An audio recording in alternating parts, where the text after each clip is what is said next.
I had no idea that one phone call could have such a profound impact on my life. I can tell you the exact truth, though. The leaves were gradually dropping to the ground as the temperature dropped in New York on this autumn day. A number I didn't recognize flashed up on my phone screen while I was savoring the peace and quiet. I considered putting it out of my mind at first. Who these days answers calls from complete strangers? Still, I had a gut feeling that I should pick up the phone. The person on the other line made me stop dead in my tracks the second I did that. Even though it had been a long time, I recognized the person right away. "Anna, this is Christina," she announced. Her tone was off-putting, sounding like a combination of politeness and another word. "Is that Christina?" I said, trying to sound composed despite my pounding heart. "What's happening?" My estranged sister Christina hadn't communicated with me in years. She wasn't phoning to strike up a conversation. A bombshell was her next remark. "My grandma has gone away." I was astounded. The one consistency in our family, our grandma had passed away. But there was more at Christina's call than meets the ear. There was an arrogance in her voice that gave me the willies. "I felt the need to inform you," she said, her tone bordering on mockery. "I have no doubt that you lead a modest life." Felt a slap from the words. It was almost as if I could see her smirking as she spoke it. The pain was too great for me to show her, though. "I appreciate you informing me," I responded with composure. "I will arrange to come." Her remarks were hurtful, but that wasn't all. Their presence triggered a whirlwind of recollections. Christina was the privileged child the whole time she was a kid.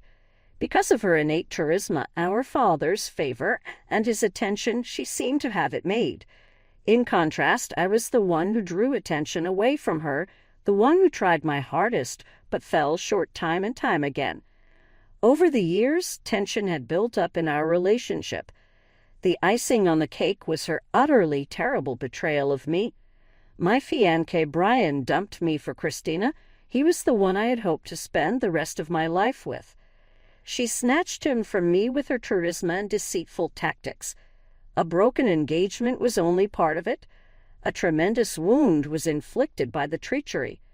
Following that, I severed all relations with my family, including her. Our father's allegiance was quite clear. He was loyal to Christina.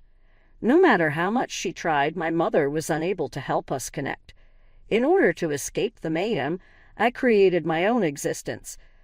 I married Arthur, a kind and supportive man who works in tech. Together, we built a cozy, love-filled home in the suburbs. Our daughter, Abigail, is the light of our lives. At 5 years old, she's already an artist in the making, sharing her drawings on her popular YouTube channel. While my life may not be flashy, it's rich in love and happiness. But hearing Christina's voice again reminded me of the pain I had worked so hard to leave behind. This phone call wasn't just news about our grandmother. It was the beginning of a storm I wasn't sure I was ready to face. The idea of returning to the family home for our grandmother's funeral made my stomach twist. It had been years since I'd been back, and the memories were a bittersweet mix. Grandma had always been the heart of our family, the one person who believed in me no matter what. Her passing felt like the end of something irreplaceable. And now, with Christina's call, it seemed like I was being pulled back into a world I'd worked hard to escape. Over the next few days, I tried to prepare myself for the trip. Packing my bags wasn't the hardest part. It was the emotional baggage I knew I'd be carrying. Seeing Christina again was something I wasn't looking forward to. Her call hadn't just been to inform me of Grandma's death. I couldn't shake the feeling that there was more to it. With Christina, there always was. The day of the funeral arrived, and soon I found myself standing in front of the old family home. It looked exactly as I remembered it, and yet something felt different. The house seemed to hold whispers of the past, of our childhood laughter, arguments, dreams, and disappointments. Stepping inside, I was hit by a wave of emotions. The air was thick with grief, nostalgia, and unspoken tension. The rooms were filled with familiar faces. Some wore expressions of sorrow. Others had a guarded look, as if they had come not just to mourn, but to observe, judge, or scheme. As I moved through the crowd, I saw her, Christina. She stood near a group of people, effortlessly commanding their attention. She hadn't changed. Her charm was still magnetic, and her presence reminded me of the old family dynamics I had tried so hard to escape. I kept my distance at first, unsure of how to approach her, or if I even wanted to. But Christina had other plans. During the ceremony, while people were delivering heartfelt eulogies, she managed to catch me alone. "Anna," she said, smiling in that way she always did, polite but insincere. "It's been a while." I forced a smile. "Yes, it has. How have you been?" "Oh, she said, her voice coated in false sweetness. "Life has been interesting." I could feel the familiar undercurrent in her words, the subtle digs and unspoken rivalry that had never truly disappeared. For a moment, we just stood there, exchanging pleasantries that felt anything but pleasant. It was clear to me then that this wasn't just about saying goodbye to our grandmother. It was about something deeper, about facing the unresolved past. Looking at her, I realized that this reunion wasn't just about mourning. It was about confronting everything I had avoided, the betrayals, the unspoken grievances, and the choices that had shaped who we both had become. Little did I know this was only the beginning. I knew this encounter would bring revelations that could shake everything I thought I knew about my sister and our family. The days leading up to the funeral were tense, filled with emotions I had tried to bury. I kept busy with Arthur, Abigail, and our everyday life. But no matter how much I tried, I couldn't escape the thought of seeing Christina again. It wasn't just her. It was the whole family I had distanced myself from. Memories of the past were creeping in, and they weren't all happy ones. When the day of the funeral finally came, the atmosphere was thick with sadness and unresolved feelings. The family home, with its faded charm, was crowded with relatives and old friends. The house seemed alive, like it was silently watching over us, holding on to the echoes of our childhood, the laughter, the fights, and the secrets we hidden within its walls. As I entered the living room, I felt her presence before I saw her. Christina was there, as poised and confident as ever. Her polished appearance only reminded me of the rivalry that had always existed between us. It wasn't long before she made her way over to me. Her smile was softer this time, but still edged with something I couldn't quite trust. "I've been meaning to catch up," she said, her voice friendly but with a hint of curiosity. "It's been a while since we talked." I forced a polite smile, trying to keep my emotions in check. "Yes, it has. How have you been?" "Oh, Christina said with a dismissive wave of her hand. "Busy, but good. I'm sure you've heard from the family how things have been for me." I nodded, though I wasn't entirely sure what she was referring to. The last I had heard, Christina was living a glamorous life in Jacksonville, full of success and luxury. At least that's how the stories went. But I knew better than to believe everything I heard. With Christina, there was always more beneath the surface. During the wake, she made sure everyone knew about her so-called perfect life. She talked endlessly about Jacksonville, her upscale lifestyle, and her achievements. It was clear she was trying to impress, to prove her life was better than mine. I watched her with a mix of irritation and curiosity. Behind her confident facade, I could sense the same lies and manipulations that had defined her for years. She even brought up Brian Adams, my former fiancé, now her ex-husband. Her casual mentions of him, her attempts to appear unaffected by their failed marriage, felt like she was reopening an old wound. Brian had once been my everything. We had plans, dreams, and a future. Until Christina, with her charm and cunning, took him away. The betrayal broke me, leaving scars that I thought had healed. Seeing her now, so nonchalant and proud, was a painful reminder of all I had lost. It wasn't just about Brian. It was about all the hurt she had caused. This encounter wasn't just about the funeral. It was forcing me to confront a past I had tried so hard to leave behind. I decided it was time to confront Christina about the past.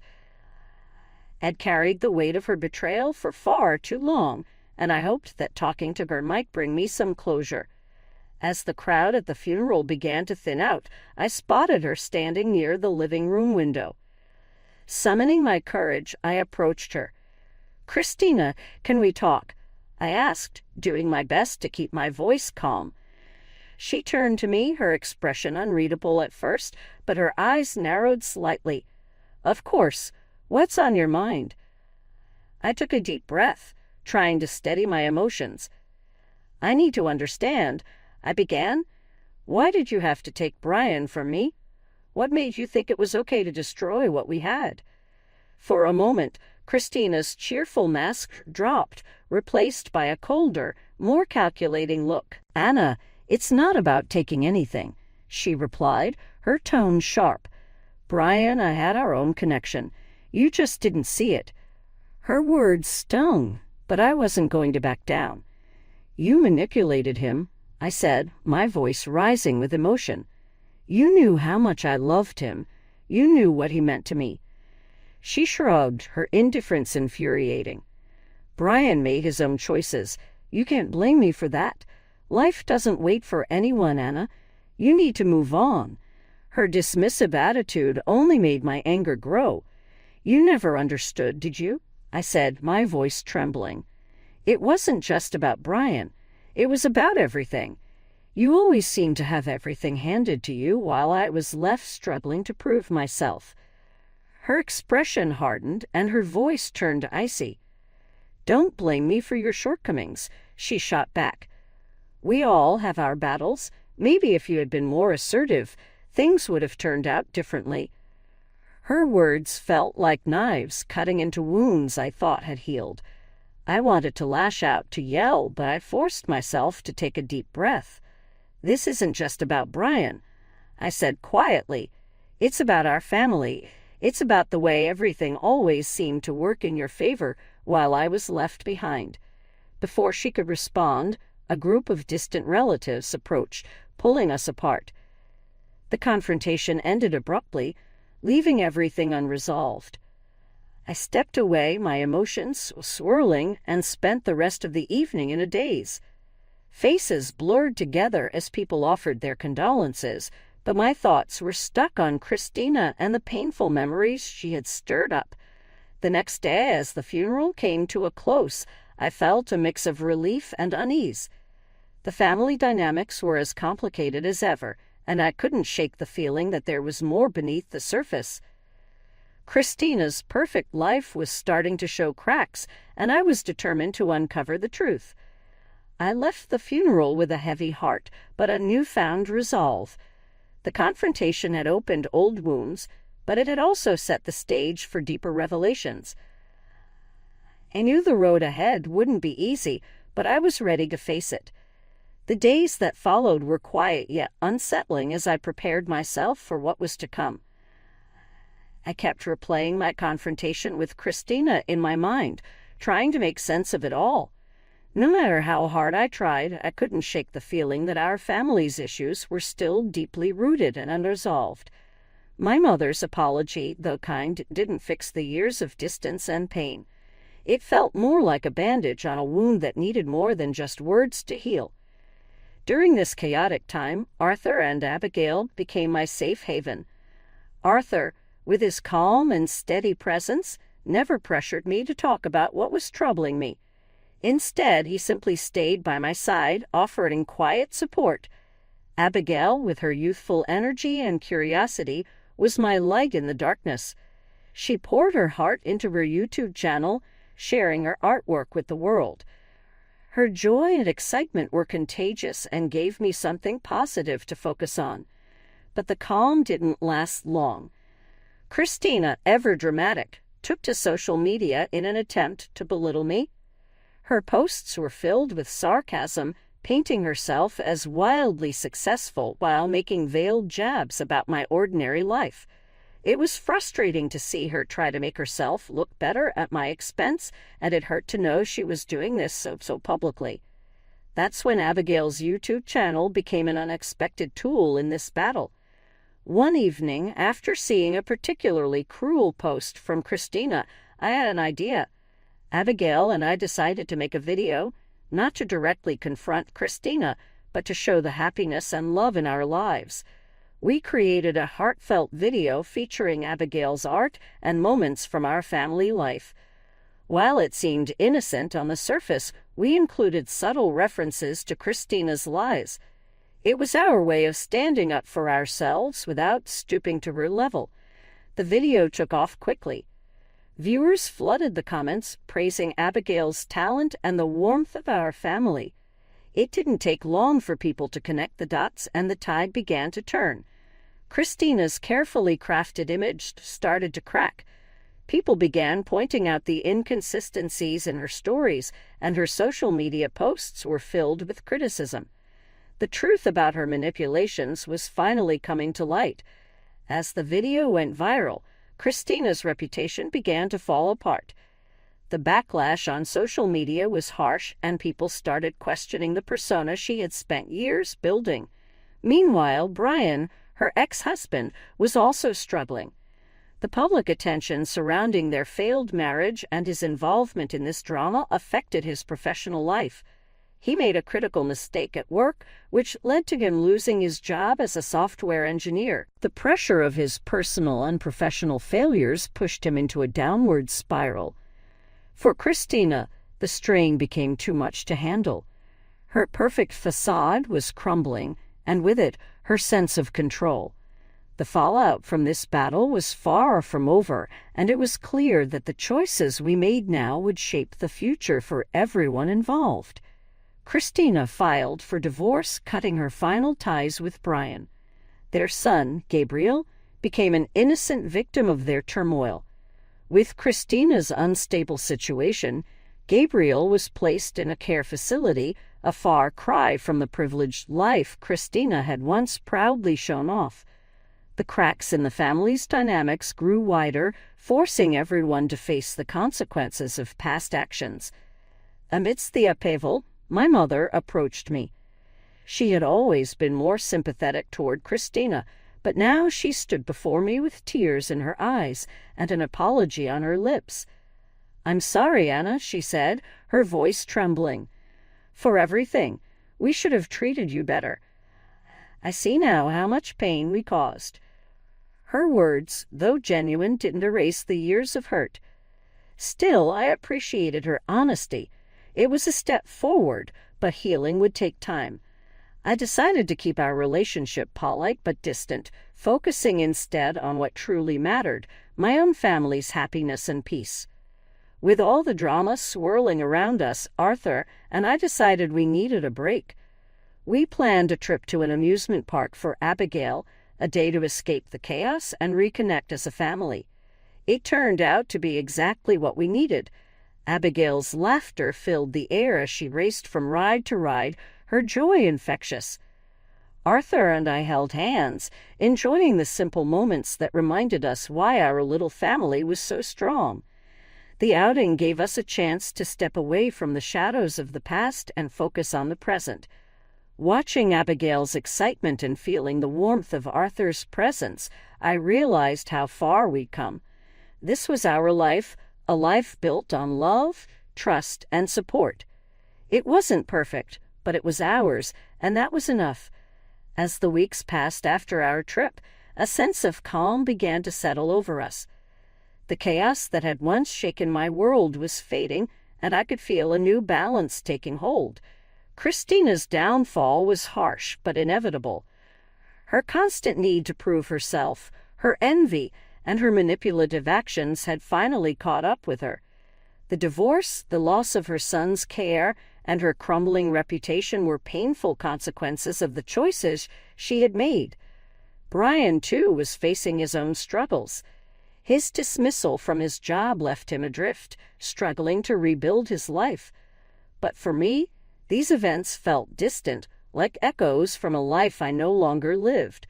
My focus had shifted entirely to my family and the contentment we had found together. Through everything, I learned a powerful lesson. The past may shape us, but it doesn't define us. With Christina's influence fading and my family thriving, I felt a renewed sense of hope. Our journey was far from over, but for the first time in a long while, I could look forward to the future with peace in my heart. Arthur and I worked hard to strengthen our relationship, leaning on each other for support. Despite the challenges we had faced, our bond only grew stronger. Our daughter, Abigail, was thriving in her creative pursuits. For her and everyone else, her YouTube channel remained an inspiration and a source of happiness. Every day, seeing her develop, smile, and share her gift with the world served as a reminder of the importance of family, love, and joy in my life. A letter from my mom arrived in my mailbox one day. She apologized for the way things had gone and asked for forgiveness in it, expressing her deepest regrets. I understood that mending our relationship wouldn't happen immediately, but I also appreciated her reaching out and her genuine remarks. After she apologized, I responded kindly by letting her know that it would require work from both of us to get back together. Our family had been irrevocably altered by the events that had transpired. The consequences of my parents' decisions, which showed favoritism toward Christina, taught me endurance, forgiveness, and strength. To recover, I had to learn to let go of the anger that had been holding me back, not only wait for it to go away. I gained insight during those times of solitude. Arthur, Abigail, and I had become closer as a result of our shared suffering in the past. The bonds among our small family had strengthened, and our love for one another had expanded. The little everyday things, like laughing together over dinner or spending an evening in silence, were the building blocks of our pleasure.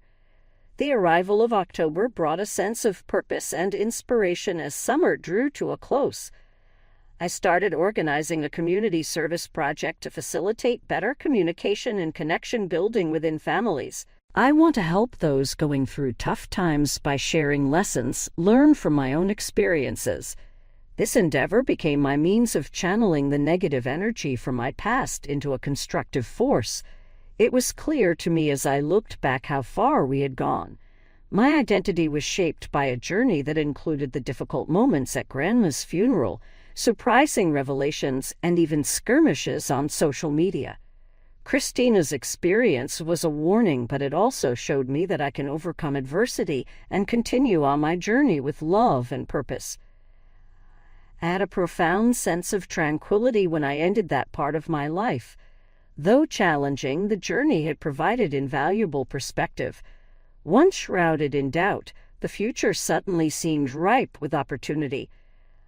I felt like we were creating something special with Arthur's support, Abigail's infectious laughter making our days brighter, and the progress we were making on our community project.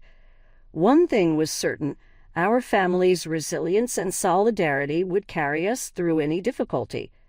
Our love for one another was the best present we could have received, and it would lead us into the future as a united front. This story is titled, "After 12 years of running the family business, my parents kicked me out and made my 22-year-old nephew the CEO, because he is smart like his mother. Now, after he destroyed the company, they are begging for my help." Hey everyone! We spend so much time finding these stories for you. If you enjoy the content, please hit that subscribe button. It means the world and helps keep this journey going strong. Let's grow together. Now, let's start the video. OP starts by saying, "Hey Reddit, I've always thought of myself as a guy who's got his shit together, but lately, I'm starting to question everything. Let me set the scene for you all. This all started at my dad's 62nd birthday party, and I swear it felt like my life flipped upside down in an instant. For context, I've been working in my dad's company for the past 12 years. 12 years of dedication, grinding, and building up the business. I thought I was set. I thought I'd inherit the company one day, as any loyal family member might expect after putting in the work. It was a pretty big party, honestly. We had friends, family, business associates, you name it. My mom and dad love a good celebration, and this one was no exception. Drinks were flowing, food was amazing, everyone seemed to be having a good time. Then came the moment my dad stood up to make a toast. I thought it'd just be the usual. A couple of jokes, a heartfelt thank you, and maybe a little bit about how much he was looking forward to retiring. But then he hit us with that announcement. I'm happy to say that after much thought and discussion, I'm ready to retire in a few months. And I've decided to pass the torch of CEO to someone who I think will take the company to new heights. My grandson, Mike. I froze. I thought maybe I'd misheard him. Grandson? Mike? The kid's 22, fresh out of business school. No real experience. And yet, somehow, he's the one taking over the company I've dedicated over a decade of my life to? The applause and congratulations around the room felt like daggers. My heart was pounding, and my stomach felt like it was going to drop out of my body. I tried to keep my composure, but inside, I was fuming. Don't get me wrong, I didn't hate Mike. He's a decent enough kid when you're just chatting with him at family get-togethers, but he's young and inexperienced. He doesn't know the first thing about running a company, and I can say that with confidence because I've been running it for years now. All Mike has is a shiny degree and my parents' misplaced confidence. I, on the other hand, had years of blood, sweat, and tears invested into this business. But apparently, that didn't count for much. After the toast, everyone went back to mingling, but I couldn't even process what was happening. My wife came over to check on me, and I must have looked like I'd seen a ghost, because she immediately asked what was wrong. I just shook my head and told her we'd talk about it later. I needed time to figure out what the hell I was going to do. Later that night, after the guests had left and the house was quiet, I confronted my dad privately. I thought maybe he'd explain it was just a formality, or that I'd still be heavily involved. Something to justify this insane decision. But nope, he doubled down. He told me he believed Mike was the right choice because he was young, full of fresh ideas, and had a degree. A freaking degree. Meanwhile, I'd been the one actually building relationships with clients, managing the team, and handling day-to-day operations for over a decade. He even had the audacity to say, "You can still work with him, you know. Mentor him. Show him the ropes." That was it for me. I told him right then and there that I couldn't stay.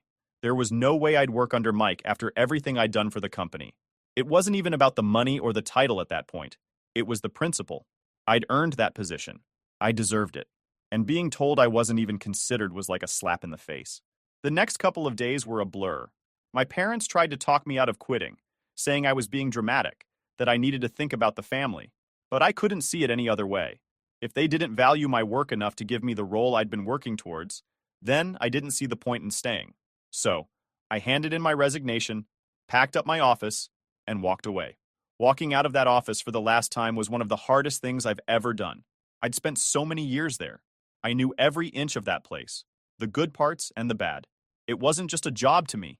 It was a part of my life. Leaving felt like cutting off a limb, but I knew I had to. Staying would have been even worse. My wife was incredibly supportive through all of this. She told me she respected my decision and that she was proud of me for standing up for myself. She saw how much this hurt me, but she also knew I couldn't stay in a situation where I wasn't respected. That support meant the world to me because, honestly, it felt like the rest of my family was against me. My mom kept calling, begging me to reconsider. My dad even showed up at my house unannounced one day, trying to convince me to come back. But every time they asked, my answer was the same. No. The hardest part of all this was the feeling of betrayal. My dad and I used to be close, especially when we first started the company. I gave up my own career to help him build his dream, and now it felt like he was throwing me away. And for what? Some idea that Mike was the future just because he had a degree? It didn't make sense. After I left, I didn't hear from Mike directly. I don't even know if he wanted the position or if he just went along with it because my parents insisted. Either way, it didn't matter. The damage was done.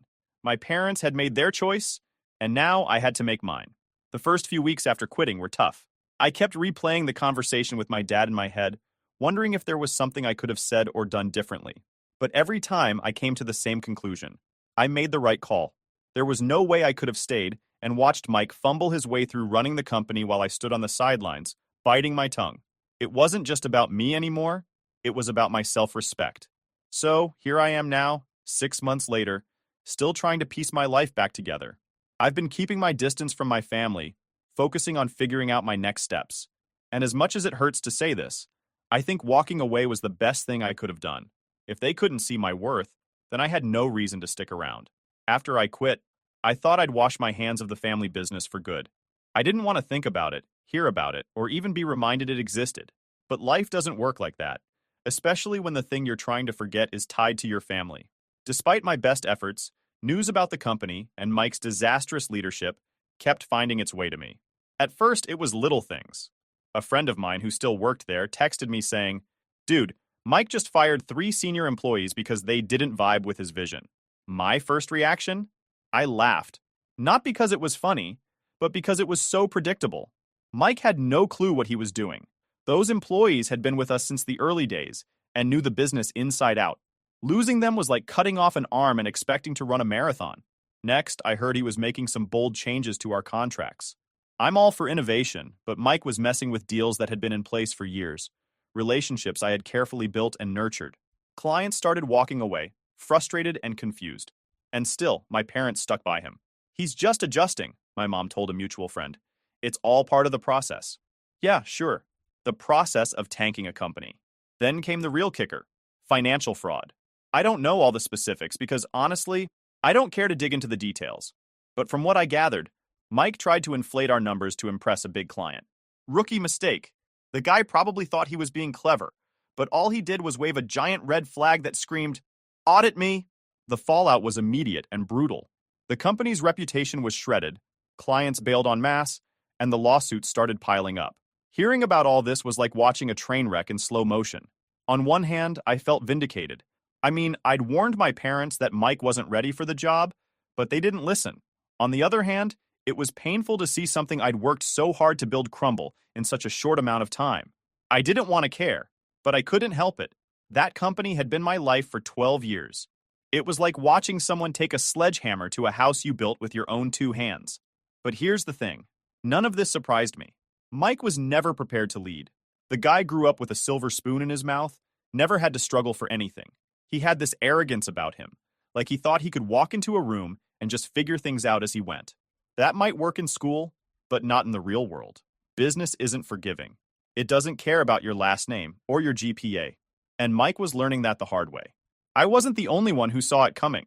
I started getting calls and texts from former coworkers, people I hadn't spoken to in months. "Man, we miss you around here," one guy said. "It's a mess without you." Another told me, "The place feels like a sinking ship. I don't know how much longer I can stick around." It was flattering, sure, but also bittersweet. These were people I'd worked alongside for years, people who had trusted me and supported me. Hearing them struggle made me wish I could help, but I knew better than to get involved. I wasn't about to swoop in and clean up Mike's mess. That wasn't my job anymore. What really got me, though, was how my parents handled all of this. Instead of holding Mike accountable, they made excuses for him. "He's under a lot of pressure," my mom said when someone asked about the fraud charges. "He just needs time to find his footing." Time? The guy had managed to nearly destroy the company in less than 6 months. How much more time did he need? And let's not forget my sister. She was Mike's biggest cheerleader through all of this, acting like he was some kind of misunderstood genius. I don't know if she was genuinely delusional or just too proud to admit she'd made a mistake. Either way, it was infuriating. She'd pushed for Mike to get the CEO role, convinced my parents it was the right move, and now she was doubling down on her bad decision. I stayed out of it for the most part, but one day I couldn't resist. I ran into an old family friend at the grocery store, and they casually mentioned how exciting it must be to see the next generation taking over the business. I just smiled and said, "Exciting isn't the word I'd use." They laughed, but I wasn't joking. In a weird way, watching the company implode was cathartic. It was like all the frustration and anger I'd felt when they passed me over for Mike was being validated. I wasn't crazy. I wasn't overreacting. They'd made a huge mistake, and now they were paying the price. That said, I didn't revel in their failure. I'd moved on, or at least I was trying to. I'd started brainstorming ideas for my own business, something I could build from the ground up without anyone else's interference. My wife was incredibly supportive, encouraging me to take the leap and do something for myself. It was scary, but also exciting. For the first time in years, I felt like I had control over my own future. Meanwhile, my parents were scrambling. I heard through mutual acquaintances that they were trying to contain the damage and restore trust with clients. Good luck with that. Once trust is broken, it's nearly impossible to get it back, especially in the business world. And with lawsuits piling up, They had bigger problems to deal with. As for Mike, I had no idea how he was handling everything. I hadn't spoken to him since I quit, and honestly, I didn't care to. But from what I heard, he was in over his head. Some people said he was still trying to act like he had it all under control, while others claimed he was on the verge of a breakdown. Either way, it wasn't my problem. By the time 6 months had passed, the company was a shadow of what it had been. Clients were gone, employees were leaving in droves, and my parents were desperate. They hadn't reached out to me yet, but I knew it was only a matter of time. And when they did, I already knew what I was going to say. 6 months after I walked out of the family business, the inevitable happened. I'd been bracing myself for it, but still felt a wave of mixed emotions when I saw my parents standing on my doorstep. They looked older, more stressed than I'd ever seen them. My dad had this awkward stiffness to him, like he didn't want to be there but knew he had no choice. My mom, though, her expression said it all. Desperation. I didn't invite them in right away. Honestly, I was tempted to shut the door in their faces, but I didn't. "Can we come in?" my dad asked, his voice hesitant. I stepped aside without a word, and they shuffled in. The tension in the room was immediate. My wife, who'd been in the kitchen, gave me a look but didn't say anything. She knew this moment was coming too. She quietly slipped upstairs, leaving me to deal with it. I sat down across from them, arms crossed, waiting for them to start. My mom jumped in first. She always did. "We need your help," she said, her voice wavering. "The business is—" She hesitated, like saying it out loud would make it worse. "It's in trouble. Mike made some mistakes. Big ones." I didn't respond. I just stared at her, letting the silence stretch. It was clear she wanted me to fill the gap, to jump in and offer a solution. I didn't. Eventually, my dad spoke up. "He's in over his head," he admitted, rubbing his temple like he had a headache. "And now the company is facing lawsuits, losing clients. We're barely hanging on." This was a moment I'd thought about many times since I quit. I'd imagined them coming to me, asking me to fix things, and me laughing in their faces. But now that it was actually happening, I felt more annoyed than anything else. It wasn't satisfying or validating. It was just sad. "And what do you expect me to do about it?" I finally asked. My tone wasn't angry, but it wasn't kind either. I wanted them to squirm a little. They deserved it. My mom reached out, putting her hand on mine. "You know the business better than anyone," she said. "We need you to come back, please." Her words hit me harder than I expected. For years, all I wanted was for them to recognize my value, to admit I was the one keeping the company afloat. And now, here they were, practically begging me to save them. But it didn't feel like a victory. It felt like an insult. After everything, they still expected me to clean up their mess. "Why don't you ask Mike?" I said, pulling my hand away. "He's the CEO, right? Let him fix it." "Mike can't handle it," my dad said, frustration creeping into his voice. "We made a mistake. We see that now. But this is bigger than him. It's about the company, about everything we've built." "Everything I've built," I corrected. "I'm the one who spent 12 years making that company what it is. And you threw me aside like I was nothing."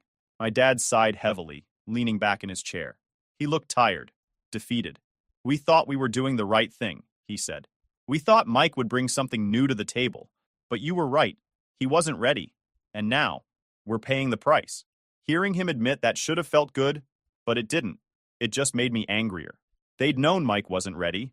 I'd told them over and over, but they hadn't listened. And now they wanted me to pick up the pieces? "I'm sorry," my mom said softly, tears welling up in her eyes. "We were wrong. We should have trusted you, but it's not too late. You can still fix this." I stood up, pacing the room. "You want me to fix it?" I said, my voice rising. "You think I can just walk back in there and magically make everything better? Do you even hear yourselves? You didn't trust me before, but now that you're desperate, I'm suddenly good enough?" They didn't say anything, and the silence only fueled my anger. "Do you even understand what you're asking? You're asking me to put my life on hold again, to bail you out of a situation you created. And for what? So you can pat me on the back and tell me, 'Good job, kid,' before throwing me under the bus again? That's not what this is," my dad said firmly. "This is about saving the company, saving our legacy." "Your legacy," I shot back. "Not mine. Not anymore." My mom started crying then, full on sobbing into her hands. My dad just sat there, staring at the floor like he didn't know what to do. And for a moment, I felt bad. They were my parents, after all. But then I remembered the humiliation, the betrayal, the countless nights I'd spent working late while they were off praising Mike for his good grades. That angered me more than their tears could ever soften. "I can't help you," I said finally, my voice steady. "I won't. I've already started working on my own plans. I'm building something for myself now, and I'm not going to throw that away to clean up your mess." My dad looked up, his face hardening. "So that's it? You're just going to turn your back on your family?" I laughed, a bitter sound. "You turned your back on me first. Don't try to guilt me into this. It won't work." They left soon after that, my mom still sniffling, and my dad looking like he wanted to argue but didn't have the energy. As soon as the door closed behind them, I let out a shaky breath. My wife came downstairs, wrapping her arms around me. "You did the right thing," she said. "You don't owe them anything." She was right, of course, I knew that. But it still hurt. Walking away from the company had been hard enough. Walking away from my parents felt even harder. But I couldn't go back. Not now. Not ever. That night, as I lay in bed, I thought about what they'd said. About saving the company. About fixing things. A part of me wanted to. Not for them, but for myself. For the people who'd worked with me. The clients who'd trusted me. But another part of me knew it wasn't my responsibility anymore. They'd made their choice, and now they had to live with it. I fell asleep that night feeling more certain than ever. I wasn't going back. It was time to move forward. After my parents showed up at my doorstep, I felt a strange sense of clarity. For the first time in months, I stopped looking back. I'd spent too much time stewing over what happened, rehashing the betrayal, the disappointment, the anger. But after slamming that door on them, metaphorically and literally, I realized it was time to focus on what lay ahead. If I wasn't going back to their company, I needed to build something of my own. Starting from scratch is daunting, even when you know what you're doing. I didn't have a big office or a fancy team. Hell, I didn't even have a proper plan at first. All I had were the skills and knowledge I'd built over 12 years and the determination to prove to myself, and maybe a little to them, that I could do this. The first step was figuring out what kind of business I wanted to create. Real estate was all I knew, so that part was a no-brainer. But I didn't just want to recreate my dad's company. I wanted to do something different, something better. I'd learned a lot over the years, not just about the market, but about how to treat people, clients, employees, everyone. My parents had always treated the business like a machine, churning out deals without much regard for the people behind them. I wanted to build something more personal, more human. I started by reaching out to a few of my old clients. These were people I'd worked with for years, people who trusted me. I explained that I was starting my own thing and asked if they'd be interested in working with me again. To my surprise and relief, most of them were enthusiastic. "We were wondering when you'd get back in the game," one of them said. "Mike's been a disaster.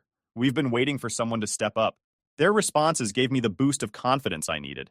If they believed in me, maybe I could pull this off after all. But getting clients on board was just one piece of the puzzle. I also needed a team. The company wasn't going to run itself. That's where my old coworkers came in. I'd kept in touch with a few of them after I left, and I knew some were unhappy with how things had been going under Mike's leadership. One by one, I started making calls.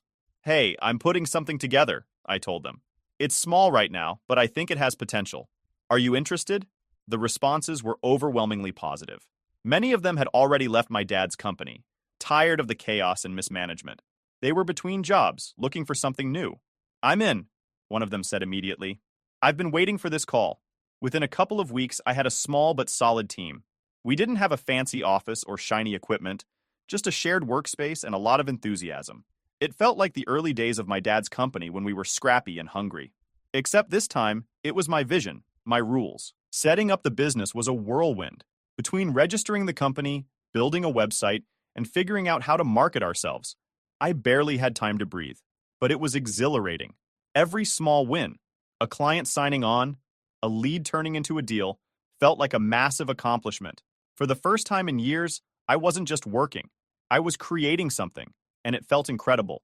Of course, it wasn't all smooth sailing. There were moments of doubt, moments where I questioned whether I was biting off more than I could chew. The stress of juggling everything, finances, logistics, client relationships, was overwhelming at times. But every time I felt like giving up, I reminded myself why I was doing this. I wasn't just building a business. I was proving to myself that I could. One of the biggest challenges was balancing work and personal life. My wife was incredibly supportive, but I knew it wasn't easy for her. She was working full-time while I poured all my energy into the business, often working late into the night. "You're going to burn out if you keep this up," she warned me one night as I sat hunched over my laptop reviewing contracts. "I know," I said, rubbing my temples. "But if I don't push now, it'll never take off." She didn't argue, but I could see the concern in her eyes. It was a reminder that while building the business was important, so was maintaining the life we'd built together. I made a mental note to find a better balance, though I wasn't sure how just yet. As the weeks went by, things started to fall into place. Our first few deals closed smoothly, and the feedback from clients was overwhelmingly positive. "This feels like the old days," one of them told me, "when things were simpler, more personal."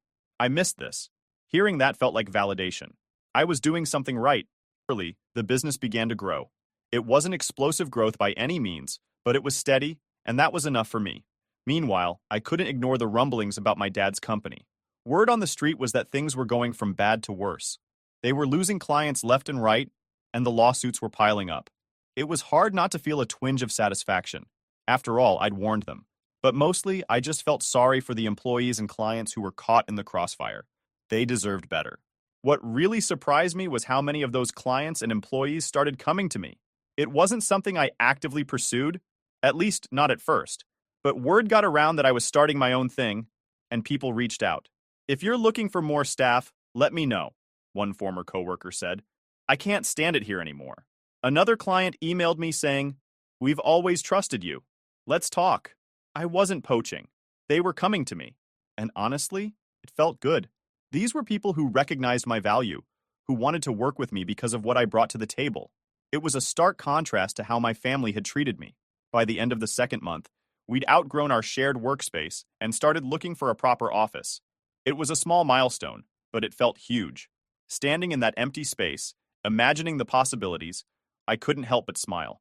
This was mine. All of it. No one could take it away from me. I wasn't just surviving. I was thriving. And for the first time in a long time, I felt truly free. By the time I'd settled into the rhythm of my new business, things with my family had escalated. Word had spread about what I was doing. Clients switching to me. Employees reaching out to join my team. And it didn't take long for the news to reach my parents and sister. I hadn't spoken to any of them since their visit to my house. And I wasn't planning to. But they clearly weren't done with me. It started with emails. My dad sent a few, all variations of the same message. He wanted to talk, to work things out. I ignored them. Then my mom started calling. At first, it was once a week, then every few days. I never picked up. Eventually, she left a voicemail that made my blood boil. "I hope you're happy," she said, her voice trembling with barely concealed anger. "You're tearing this family apart. I don't know how you can live with yourself." I deleted the message without replying. What was there to say? They'd made their bed, and now they had to lie in it. I wasn't responsible for their mess, no matter how much they tried to pin it on me. But things really came to a head when my sister got involved. Unlike my parents, who were still trying to guilt me into coming back, she went straight for the jugular. One day, out of nowhere, I received a letter from a lawyer. At first, I thought it was a mistake, but as I read through it, my stomach sank. They were accusing me of stealing clients and employees. According to the letter, I'd intentionally undermined their business by poaching key accounts and personnel. They claimed I was violating some sort of unwritten family agreement and demanded I cease all operations immediately. If I didn't, they threatened to take legal action. I couldn't help but laugh as I read it. It was so ridiculous, so petty. There was no non-compete clause in my contract when I worked for them. I'd checked. Twice. They had no legal standing whatsoever. But the fact that they'd resorted to this tactic told me everything I needed to know about how desperate they were. Instead of responding directly, I forwarded the letter to my lawyer. "Handle it," I told him. "I don't have time for this nonsense." He assured me it was an empty threat and not to worry.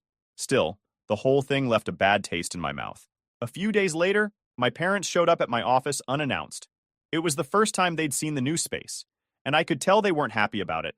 My mom looked around with thinly veiled disdain, while my dad's expression was a mix of anger and defeat. "Do you really think this is going to work?"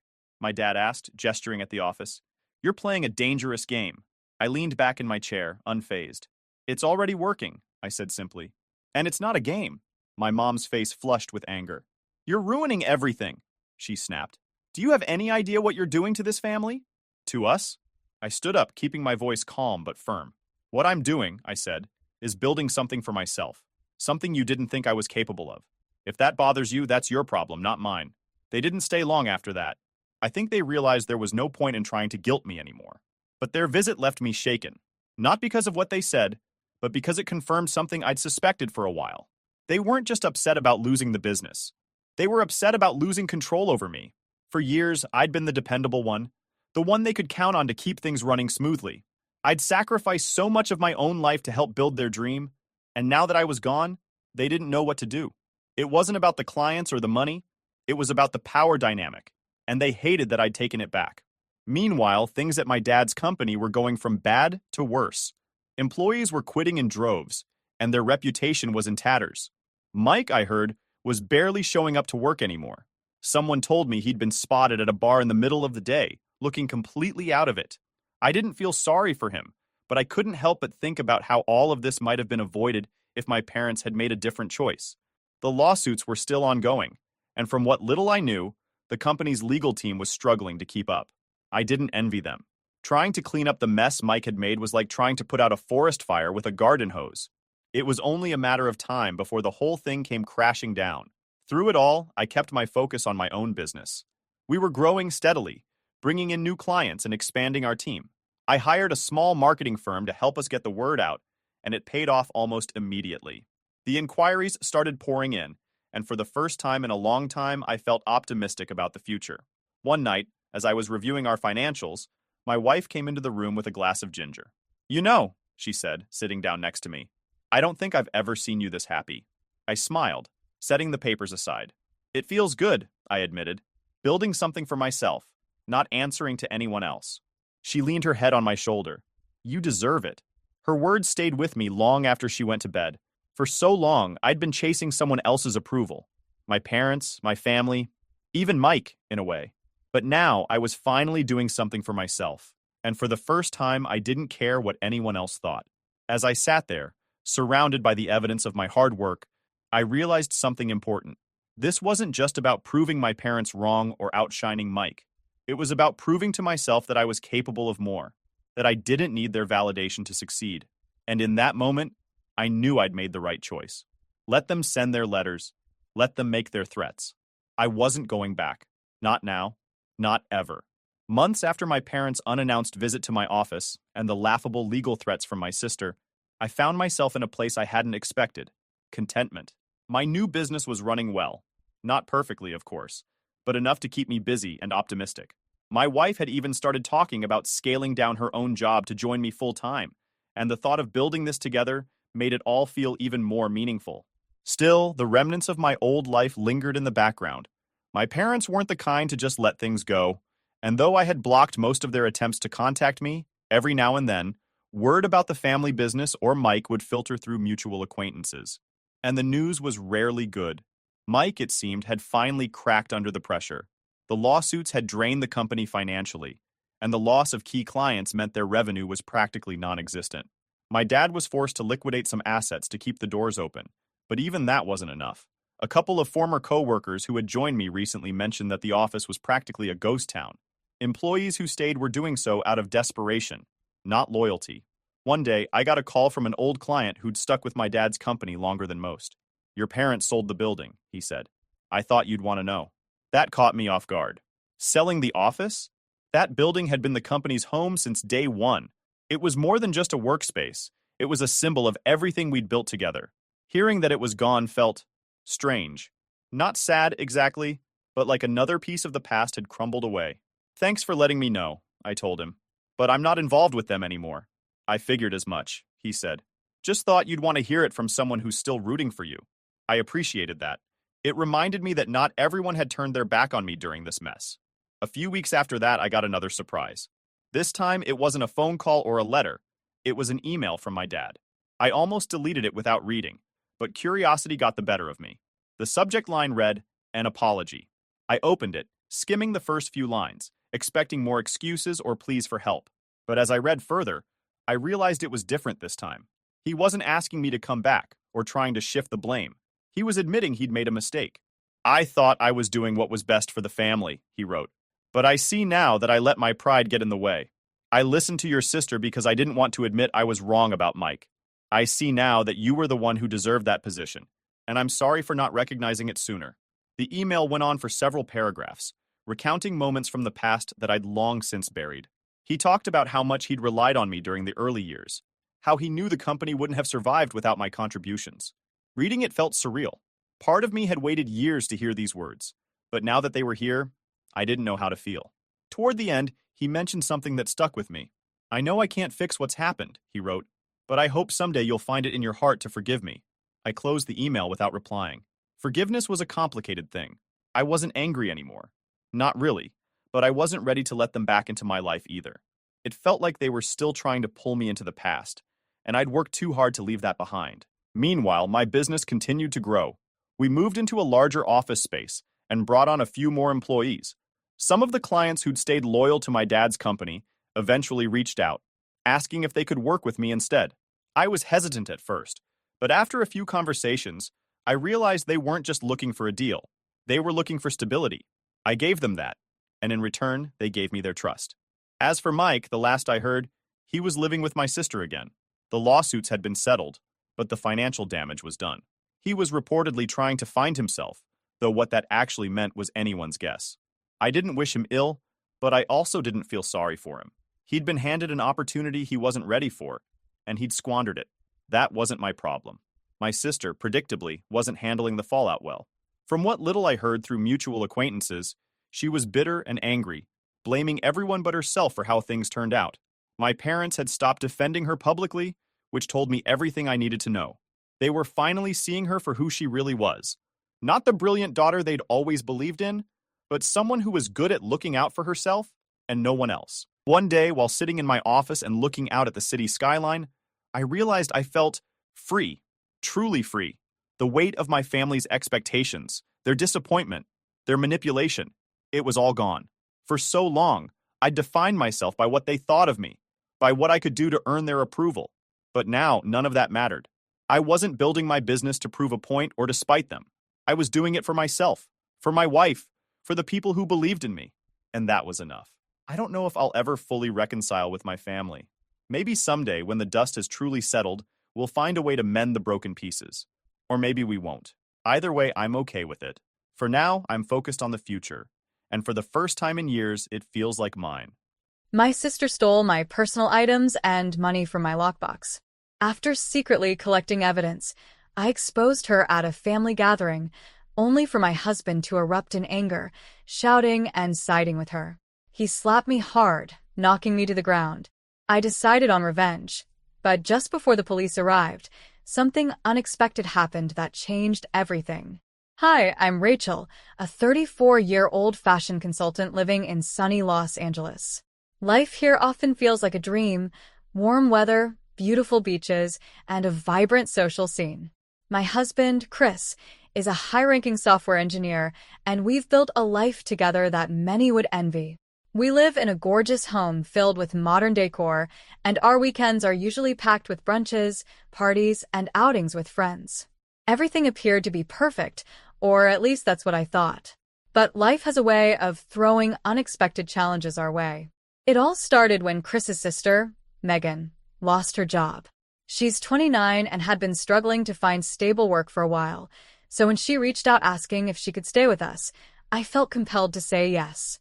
After all, family is important, right? Little did I know, saying yes would set off a chain of events that would shatter my perception of my perfect life. Megan moved in shortly after losing her job. At first, I was hopeful that having her around would strengthen our family bond. We tried to make her feel comfortable by including her in our daily routines. But soon, I began to notice strange things happening around the house. It started with my favorite luxury watch. I had left it on the dresser one night, only to find it missing the next morning. When I asked Megan about it, she laughed and said, "Oh, I thought it was mine. My bad." I brushed it off, thinking it was just a silly mistake. After all, who would think twice about a watch? But that was just the beginning. As days passed, I started noticing other items disappearing: my diamond ring, makeup, even a designer handbag. Each time I confronted Megan, she waved it off, insisting it was an honest mistake. "I'm sorry, Rachel. I didn't mean to take your things. I just got confused." Chris always seemed to side with her, which made my skin crawl. "Babe, you know Megan's going through a tough time. You shouldn't jump to conclusions," he would say, dismissing my concerns. The real turning point came when I discovered money missing from my personal lockbox. I had always kept a stash of cash there, mostly for emergencies, but one day I found a few $1,500 bills gone. Panic set in, and I couldn't shake the feeling that Megan was somehow involved. I confronted Chris about it, my voice trembling. Chris, I think Megan has been stealing from me. I'm missing money. He barely looked up from his laptop. Maybe you just forgot you spent it, Rachel. You know how it is. Sometimes we miscount, he replied casually. I felt my heart sink. My own husband didn't believe me. It felt like I was losing my grip on reality, and that's when I realized something was seriously wrong. Chris was blind to the manipulation happening under our roof, and it made me question everything. Frustration boiled inside me, and I decided I had to take matters into my own hands. I devised a plan to catch Megan red-handed. I bought some invisible ink and carefully marked a few $1,500 bills. I also set up a hidden camera in my walk-in closet, where the lockbox was located. I knew this was a risk, but I had to know the truth. Days turned into a week, and I was on edge. Each day, I would come home and check the footage, heart racing, hoping for a glimpse of what was happening in my own home. Finally, on the fourth day, I got my first real break. There she was, Megan, boldly rummaging through my lockbox. She took the marked bills, and even one of my rings. My heart pounded as I watched the betrayal unfold before my eyes. Got you, I whispered to myself, determination flooding my veins. Armed with this proof, I felt a mix of anger and relief. It was time to confront Megan. I found her in the living room, casually scrolling through her phone. Megan, we need to talk, I said, trying to keep my voice steady. What's up? She replied with a disinterested tone, still not looking up. I know you've been taking money from my lockbox, I said, my heart racing. I have proof. Her eyes narrowed, and for a second, I could see the mask slipping. What do you mean? That's crazy. I would never do that. I took a deep breath, my hands trembling slightly. I've got it all on camera. You can either come clean or we can do this the hard way. Her bravado faltered for a moment, and then she forced a laugh. You think I'm scared of some footage? Good luck convincing Chris. He'll never believe you over his sister. Her words hit me like a slap in the face. I felt a deep sense of betrayal, not just from her but from Chris as well. I couldn't believe how twisted this situation had become. I was not just fighting for my belongings but for my dignity and sanity. The tension in the air thickened as I realized that my confrontation with Megan was just the beginning. The battle lines were drawn, and I was ready to expose the truth. But little did I know, this would lead to a confrontation that would change everything. As I lay in bed that night, a mix of emotions swirled inside me: anger, frustration, and a newfound determination. I had to take action before it was too late. The following family gathering was just around the corner, and I decided then and there that I would reveal everything. But in doing so, I couldn't help but wonder what the fallout would be. Would Chris finally believe me? Or would this lead to an even greater betrayal? Only time would tell. The day of the family gathering arrived, and I felt a knot in my stomach. It was supposed to be a joyful occasion, a chance to celebrate Chris's recent promotion at work, but all I could think about was the confrontation that awaited me. Chris's family would be there, and I knew this was my opportunity to finally expose Megan. I could hardly sleep the night before, rehearsing what I would say in my head. Would they believe me? Would Chris finally stand by my side? As I dressed that morning, I chose a navy blue dress that hugged my curves just right. It made me feel confident, as if I could face whatever lay ahead. Chris walked into the bedroom, smiling. You look beautiful, Ratch, he said, planting a kiss on my forehead. His words should have comforted me, but instead, they felt like a mask hiding the tension between us. Thanks, Chris. I just hope everything goes well today, I replied, forcing a smile. Of course. Everyone is excited to see you, he said, oblivious to the storm brewing in my mind. When we arrived at his parents' house, the atmosphere was lively. Chris's mom, Karen, was bustling around in the kitchen, and the smell of grilled meat filled the air. Relatives mingled in the backyard, sipping drinks and catching up. I forced myself to be social, chatting with Chris's cousins and laughing at their jokes, but my mind was elsewhere. As the afternoon wore on, I caught glimpses of Megan chatting animatedly with the family, her laughter ringing out as if nothing was amiss. I felt my blood boil. How could she act so carefree when she had been stealing from me? I glanced at Chris, who was completely engrossed in a conversation about work, blissfully unaware of the drama lurking beneath the surface. Finally, it was time for the main event, the toast for Chris's promotion. Everyone gathered around, glasses in hand, and I took a deep breath, my heart racing. This was it. As Chris stood up to speak, I felt a wave of determination wash over me. Thanks, everyone, for coming. It means a lot to have my family here to celebrate this achievement, Chris began, and the crowd erupted in cheers. I watched him beam with pride, and for a moment, I felt a pang of nostalgia for the man I fell in love with. After the toast, Chris raised his glass again. I just want to say how grateful I am for my amazing sister, Megan. She's always been there for me. That was my cue. As applause filled the air, I stood up, feeling the weight of every eye in the room turned toward me. I need to say something too, I announced, my voice shaking slightly. It's important. Chris's smile faltered, and he looked at me, confusion etched on his face. Rachel, maybe now isn't the time. No, Chris. It's time to address some things, I interrupted, my heart pounding in my chest. Megan has been stealing from me. I have proof. Gasps filled the room, and Megan's face turned pale. What are you talking about? She exclaimed, her voice rising in pitch. You can't just accuse me like that. I'm not accusing you without evidence, I shot back, pulling out my phone. I have video footage of you taking money from my lockbox. And don't think I'm not aware of the jewelry you've borrowed. I connected my phone to the TV, and the screen lit up with the footage of Megan rummaging through my closet. The room fell silent as everyone watched, eyes wide with shock. I felt a mixture of relief and dread. This was the moment I had been waiting for, but I couldn't shake the fear of how Chris would react. See, I said, pointing at the screen. That's you, Megan. Taking my money. How can you deny this? Megan's face twisted in anger. You set me up. This is insane. You're just trying to ruin my life, she shouted, but her voice lacked the confidence it had before. Before I could respond, Chris stood up, his face flushed with anger. You did this? You humiliated her in front of everyone? What's wrong with you, Rachel? He yelled, his words hitting me like a slap. You're a liar. You've always been so dramatic. Stunned, I stared at him.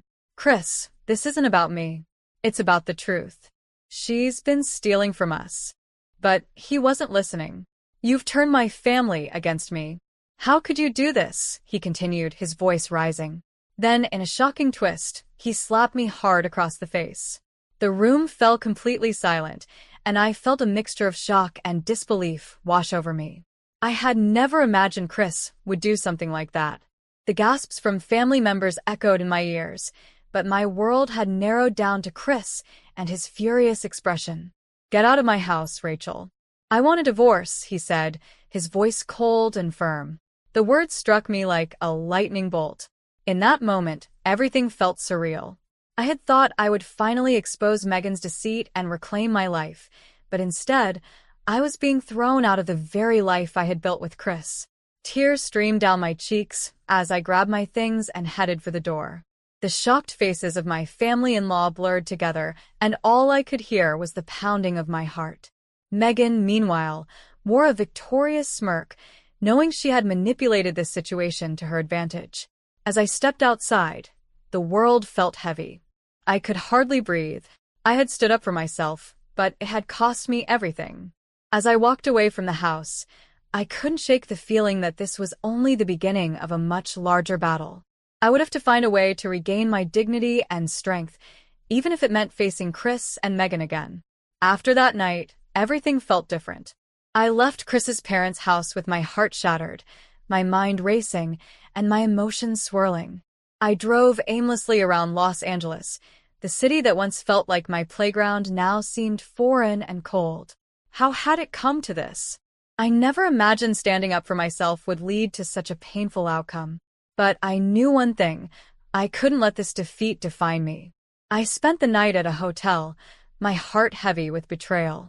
The following morning, As I stared at my reflection in the mirror, I realized I had a choice. I could either wallow in despair or fight back.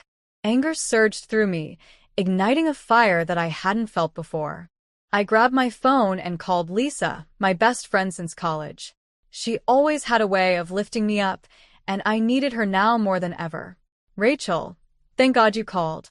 I was so worried about you," Lisa said, her voice a soothing balm to my frayed nerves. "I'm a mess, Lisa. Chris slapped me and told me he wants a divorce. I don't even know where to begin," I confessed, my voice shaky. "You're stronger than you think. You need to take control of this situation. Have you considered getting a lawyer?" she suggested. "I know I should, but I'm scared," I admitted. "What if I lose everything?" "Rachel, this is about your dignity and safety. You need to protect yourself." "I'll help you find someone," Lisa reassured me. With her encouragement, I found a divorce attorney, Karen, who specialized in cases involving emotional and physical abuse. When I walked into her office, I felt a sense of purpose. "I want to file for divorce," I told her, my voice steady. Karen listened attentively, taking notes as I recounted the events that had led me to this point. "It's important to document everything, Rachel. We need to establish a pattern of his behavior," she said, her tone professional yet compassionate. "I also want to press charges for the slap. I can't let him get away with that," I declared, feeling empowered. "Absolutely. We can work on that as well. It's essential to hold him accountable for his actions," Karen replied, and I felt a surge of relief wash over me. I was finally taking control of my life. As the weeks went by, I immersed myself in work and the legal process. I was determined to rise in my fashion consulting career, channeling my energy into projects that inspired me. The long hours paid off. My boss noticed my dedication and soon promoted me to a senior position. The sense of accomplishment fueled my determination to move forward. Meanwhile, things were not going well for Chris and Megan. Word of Megan's theft began to spread within their family, and I learned through Lisa that she had been caught embezzling money from her new job. "She's facing serious charges, Rachel," Lisa told me one day over coffee. "People are talking about it, and Chris isn't doing well either. His firm is losing clients because of all this drama." Hearing that news was bittersweet. I couldn't deny feeling a sense of satisfaction knowing that Megan was facing consequences, but I also worried about Chris. Despite everything, I still cared about him. I knew he had been manipulated by his sister, but I also recognized that I could no longer be the one to fix things for him. Then one evening, as I was settling into my new apartment, my phone buzzed. It was a text from Chris. "Can we talk? I made a huge mistake." My heart raced at the thought of him reaching out, but I also felt a wall of defense rise within me. "Rachel, don't do it," Lisa warned when I told her. "You've come so far. Don't let him pull you back in." "You're right. I have to think about my own well-being," I reminded myself. But part of me still hesitated. A few days later, I received an unexpected knock on my door. When I opened it, there stood Chris, looking disheveled and broken. "Rachel, I need to explain," he started, his voice shaky.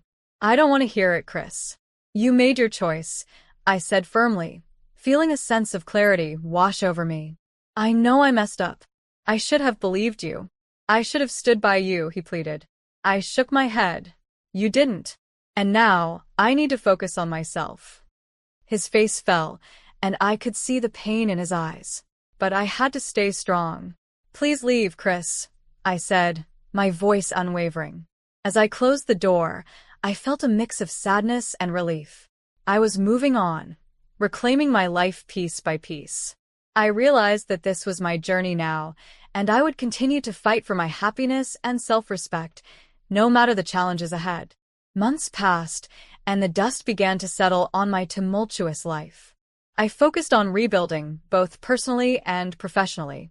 My divorce proceedings were underway, and each day I felt more empowered as I took steps to create a future that was truly my own. My legal battles were a mix of anxiety and hope, but I was determined not to let fear overshadow my journey. One afternoon, I received a call from Karen, my lawyer. "Rachel, I have some news.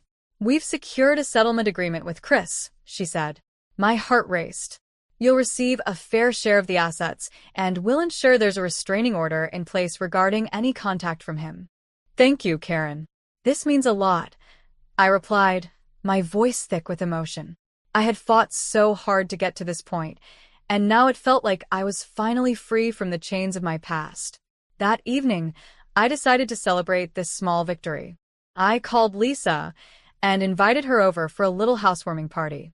We need to toast to your new life, she exclaimed, excitement evident in her voice. I spent the next few hours preparing appetizers and arranging flowers, relishing the calm and joy that filled my new apartment. When Lisa arrived, she brought a bottle of champagne. To new beginnings, she said, raising her glass. And to kicking toxic people out of your life. We laughed and reminisced about our college days, enjoying the freedom of being ourselves. For the first time in a long while, I felt genuinely happy. A few weeks later, while out for a morning walk with my newly adopted rescue dog, Benny, I ran into an old acquaintance, Mark, from the fashion industry. Rachel, it's been ages. How have you been? He asked, a genuine smile lighting up his face. I'm doing well, actually. Just got out of a rough patch, I said, trying to keep it light. Rough patch. I heard about Chris and Megan. You've shown incredible strength, Rachel, he said, his eyes filled with admiration. Thanks, Mark. I'm learning to prioritize my happiness, I replied, a sense of pride swelling within me. We ended up grabbing coffee together, and as we talked, I felt a connection that I hadn't experienced in a long time.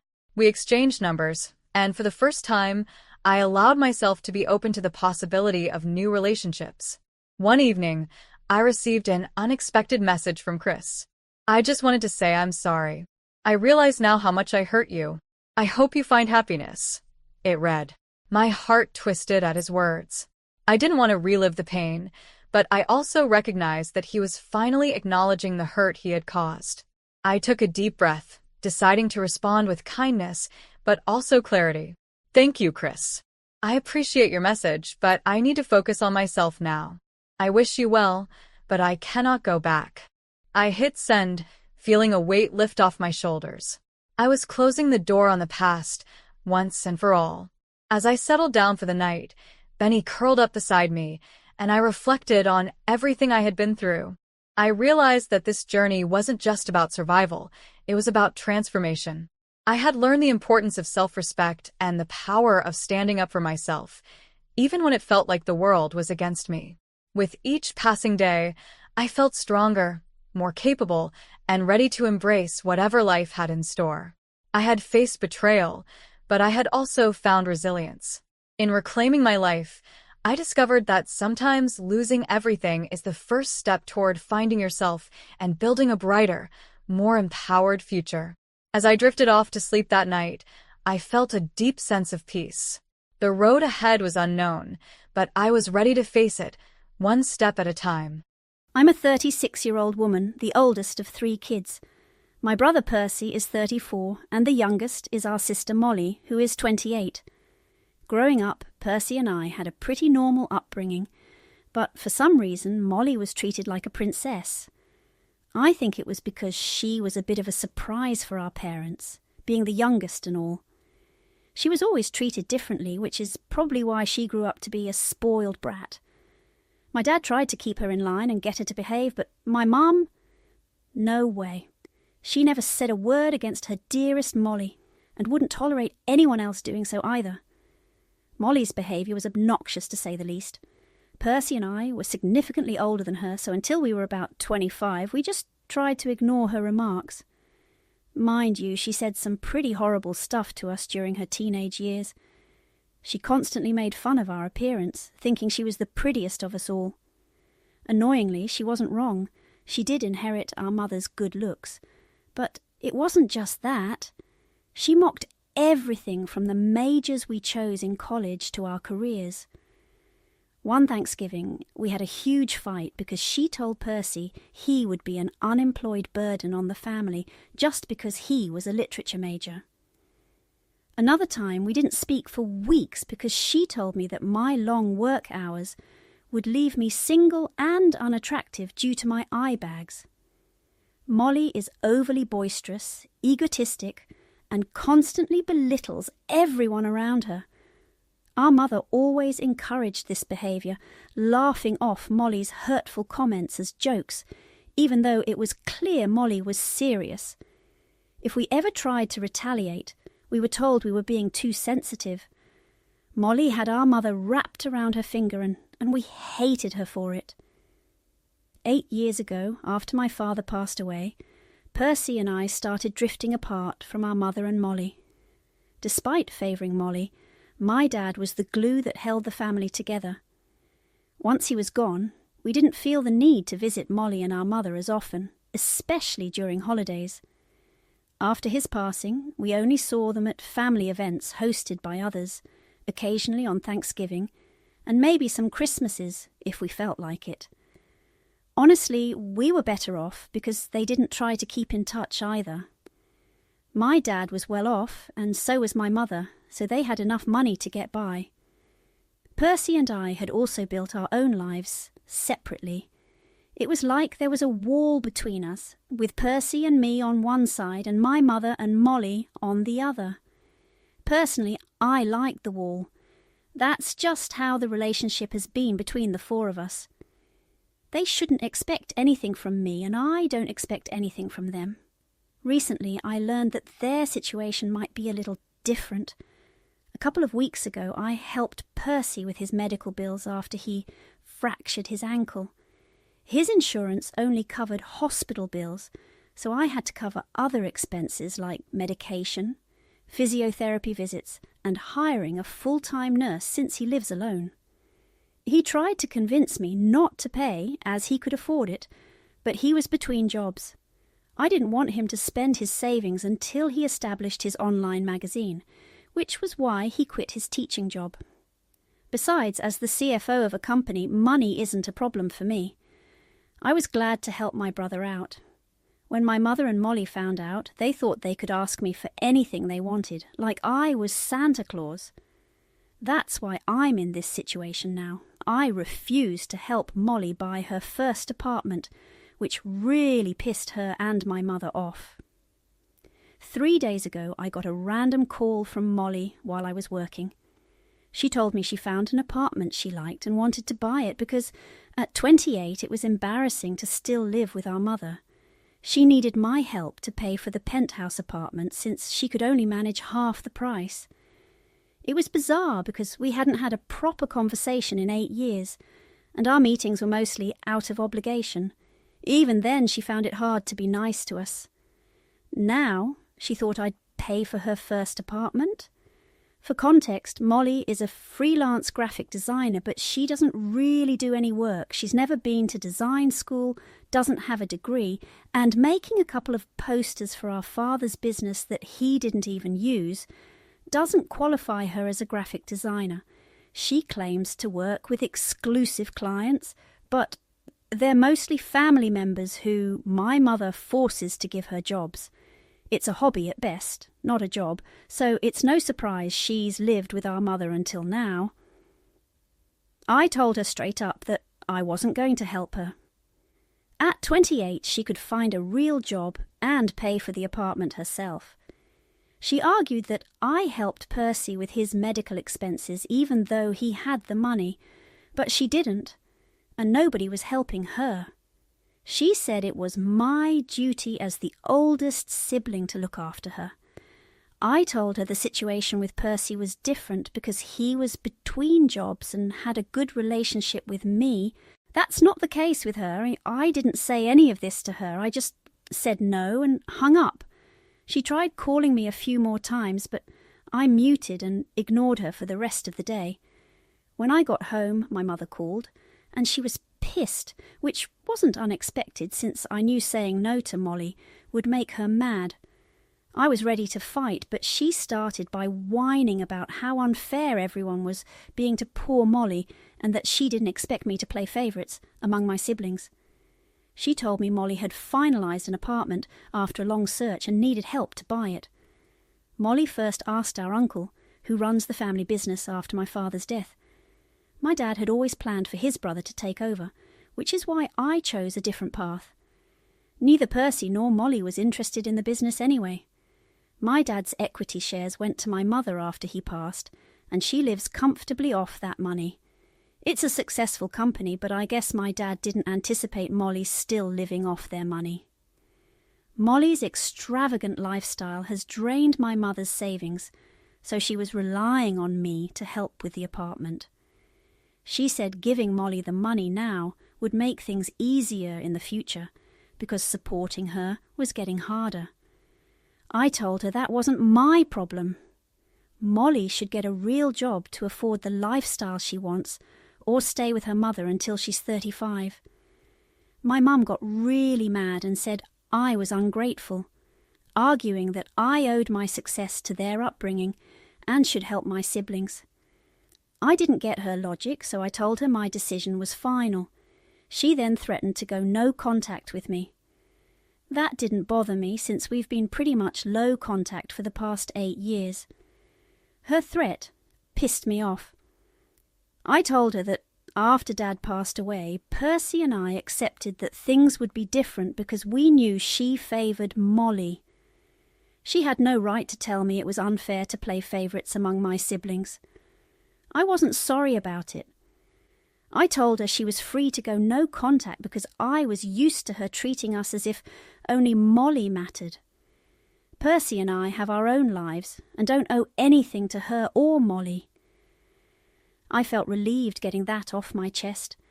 My mother yelled, saying she'd never speak to me again. I chuckled and told her that was fine with me, and it meant I wouldn't have to invite her to my wedding. That caught her attention, but before she could ask about it, I hung up and blocked both her and Molly. So Molly was wrong. People do want to date career-driven, ambitious women. Otherwise, I wouldn't have found my boyfriend Jackson, who is 37, and we wouldn't have been together for almost 5 years. My mother and Molly have met him a few times, and he knows about our strained relationship. A couple of weeks ago, after we got engaged, we decided to have a small private engagement party. We're getting married in a few months. I had thought about inviting my mother and Molly to the ceremony just to be nice, but now I don't feel it's necessary. Yesterday, Jackson received a message from my mother on social media. She told him that I had blocked her and Molly everywhere. She said she was incredibly disappointed in me, and that since I showed her where she stood, she and Molly had decided to cut me off permanently. She hoped I was happy for ending whatever little family connection we had left. I don't understand why they're blaming me, but I feel bad about it. Am I the asshole for telling my mother I was fine with her cutting me off? Update 1. Hi everyone, thank you so much for all the love and support in the comments. It made me realise that I was being emotional and didn't need to worry about my mother's feelings. They never worried about mine. I spoke to Percy about this, and he agreed with many of you that they were just trying to manipulate me. I didn't need to fall for it because I knew where I stood and had done the right thing. When Jackson and I discussed this, he mentioned that my mother and Molly seemed really hurt by my behaviour, which made me feel guilty. He hadn't said I should apologise, but I could tell he was struggling with the situation. Jackson is very close to his family, so it was hard for him to see things turn out like this. Whenever he met my mother and Molly, they were always on their best behaviour, so he didn't fully grasp how strained our relationship was. After I had Percy explain things to him, Jackson's opinion changed almost instantly. He said that if his parents had acted like mine, he would have cut them off without a second thought too. Now, all of us have blocked my mother and Molly. It finally feels good to sever ties after so long of pretending we were still a family. For as long as I can remember, my mother preferred Molly over Percy and me. Now we prefer our own peace of mind. I'm thankful this confrontation happened because it was much needed. Otherwise, we would have continued the pretense for the sake of others our entire lives. Update 2. It's been a week since I last spoke to my mother. After blocking her and Molly, Percy and I had no idea what was happening with them. This morning our uncle contacted us. He told me that my mother had decided to transfer half of her shares to Molly. He thought this was a terrible idea because Molly is incompetent and shouldn't have any control over the company. Our uncle explained that my mother was not only transferring shares but also demanding that Molly be given voting power in the company. This would be a problem for him as he is the one running the company. He didn't want to have this conversation with my mother because she was insistent, so he reached out to us for help. My mother had voting powers as a shareholder, but had always trusted my uncle's decisions.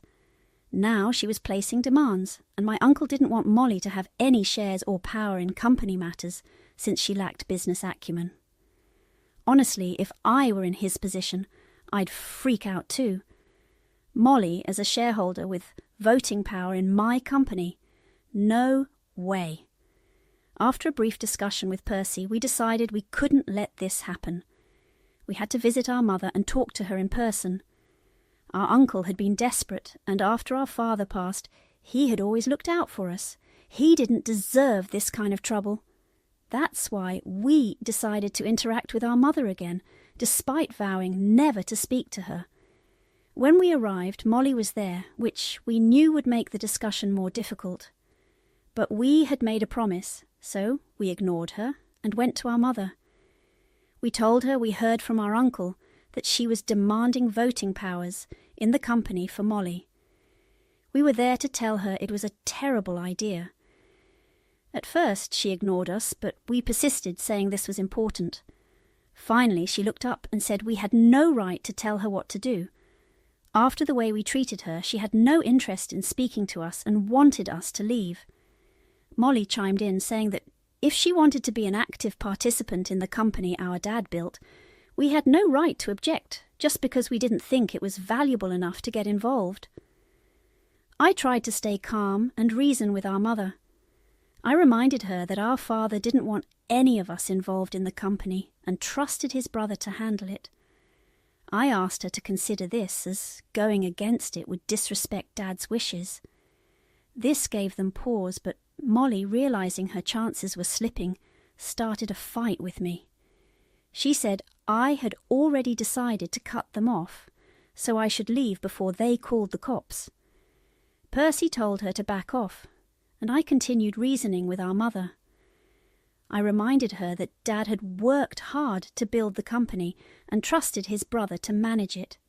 He didn't want any legal drama or family fights over it. I explained that's why I paved my own way in business.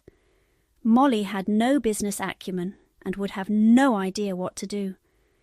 I begged her to rethink this for the sake of our father and not disrespect his last wishes.